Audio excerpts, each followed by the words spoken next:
jëkke Thiès teg ci fii Touba ngir ñëw gisal sama bopp fan li ñu toll ci waajtaayu élection yi jublu dibéer bii di ñëw.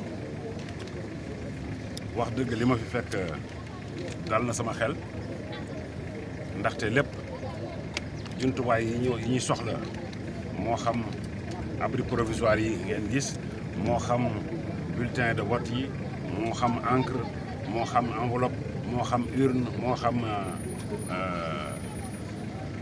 bañ gàcce yi lépp egsi na. non seulement egsi na mais daanaka nit ñaa ngi ciy liggéey pour que bala bés bi ñu mën koo distribuer ba nga xam ne bu dimanche du am benn tardement ci liggéey. loolu moo tax may gërëm waa directeur général des élections ak équipe am di gërëm autorité administrative yi jiital ci gouverneur bi teg ci préfet sous-préfet yi mais di gërëm aussi prestataires yi nga xam ne ñoo ñu jàppale ba nga xam ne li nga xam ne habituellement ñoom ñoo ñu koy jox moo xam ay abri provisoire la moo xam confectionné ay table la moo xam lu mu mënta nekk ñëpp ñi nga xam ne jàpp nañu ci élection yi pour ñu am ay élection yu normal comme ni ñu ko daan defee ñu mën a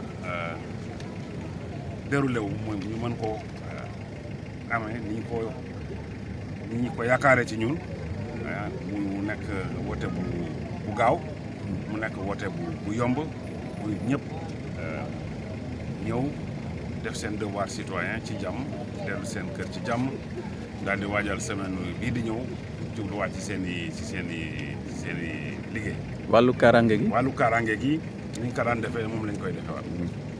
dina am waa police dana am gendarmerie dana am sax ci yenn boor yi waa armée nationale ñu leen di jàppale pour surveiller bureau yëpp ba nga xam ne amul kenn kuy am sañ-sañu gàllankoor liggéey nit loolu moo tax ñu leen di indi kooku mooy li nga xam ne ñoom la ñuy jiital waaye ci gannaaw ñooñu dana am ñoo xam ne du ñu nekk par benn ay lim bu takku la ñuy nekk bu fekkee ne dafa am ñoo xam ne seen yéene mooy yàq ñu mën a jàmbaarloog ñoom bu fekkee jar na ko côté boobu moom sama xel dal na ci parce que ay jàmbaar yu roodee la ñu am nañu engagement am nañu entraînement am nañu lépp ba nga xam ne vraiment côté boobu daal seen xel mën na daal parce que sama xel daal. di wax sunu niveau de préparation dama ne non seulement li ñuy jumtukaay yi ñuy soxla ci bureau de vote yi.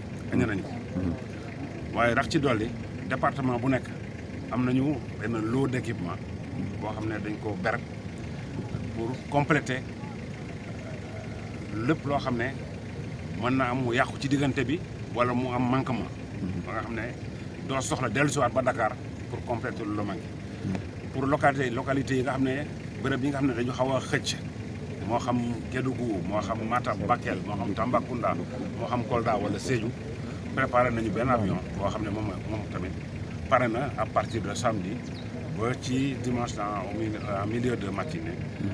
fépp boo xam ne soxla nañ lu ñu fay yóbbu moom la ñuy mu dem. Cette visite à Touba se tient en ce moment et juste après un passage à Thiès pour venir d'abord constater de visu l'état d'avancement de la préparation matérielle des élections anticipées qui auront lieu ce dimanche, le 17 novembre 2024 prochain. Je dois dire que je suis entièrement satisfait par ce que j'ai vu. Le matériel est complètement en place. Les personnels dédiés à l'organisation matérielle, ou en tout cas à la préparation des packs, à la distribution et tout ça des bulletins, toute la partie administrative en tout cas, tout le monde est à pied d'œuvre pour que avant vendredi, avant demain, pratiquement, en tout cas demain ou plus tard, tout sera déployé dans les lieux de vote pour permettre le meilleur déroulement possible du vote. C'est le lieu encore une fois de féliciter à la fois la Direction générale des élections, qui est maîtresse d'œuvre de cette opération, mais aussi les autorités administratives dans leur ensemble. Je pense au gouverneur, au préfet, au sous-préfet, qui, comme d'habitude, ont fait preuve dans ce cas comme dans d'autres, à la fois d'expertise mais aussi et surtout d'expérience. Parce que je n'ai senti aucun accroc dans toute la préparation matérielle de ces élections. Non seulement le matériel dédié à l'élection est en place, mais même les réserves départementales sont en place.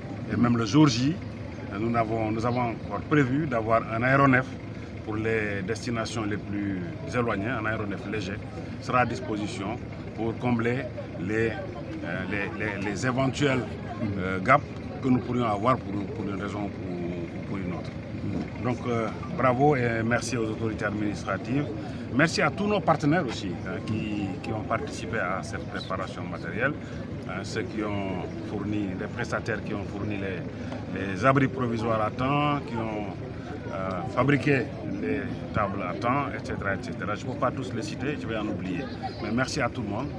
Je souhaite simplement que le jour J, vraiment les votants viennent assez tôt, qu'ils viennent nombreux et qu'aussitôt leur devoir civique accompli, qu'ils rentrent chez eux dans la paix et se préparer à affronter la semaine de travail qui vient dans la sérénité. Je vous remercie. Monsieur le ministre, est-ce que vous pouvez aussi nous parler un peu des dispositifs de sécurité pour la sécurisation des bureaux? Oui. La sécurité des bureaux de vote n'a en général jamais posé de problème au Sénégal.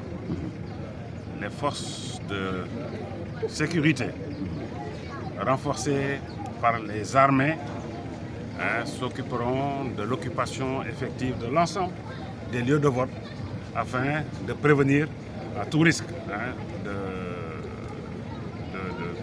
de transgression, tout risque de trouble à l'ordre public dans les lieux de vote. En plus de ce dispositif, disons, préventif, il y a naturellement des dispositifs d'intervention pour le cas échéant faire face à tout menace de trouble. Ça, c'est un dispositif classique qui n'appelle de ma part aucun commentaire, sauf peut-être, cela veut dire que dès à présent, il faut faire de sorte que le matériel déployé ne puisse souffrir d'aucune atteinte d'ici le jour du vote. Un conseil pour les électeurs qui viendront? Un conseil pour les électeurs, se lever tôt, venir voter dans le calme et immédiatement retourner vaquer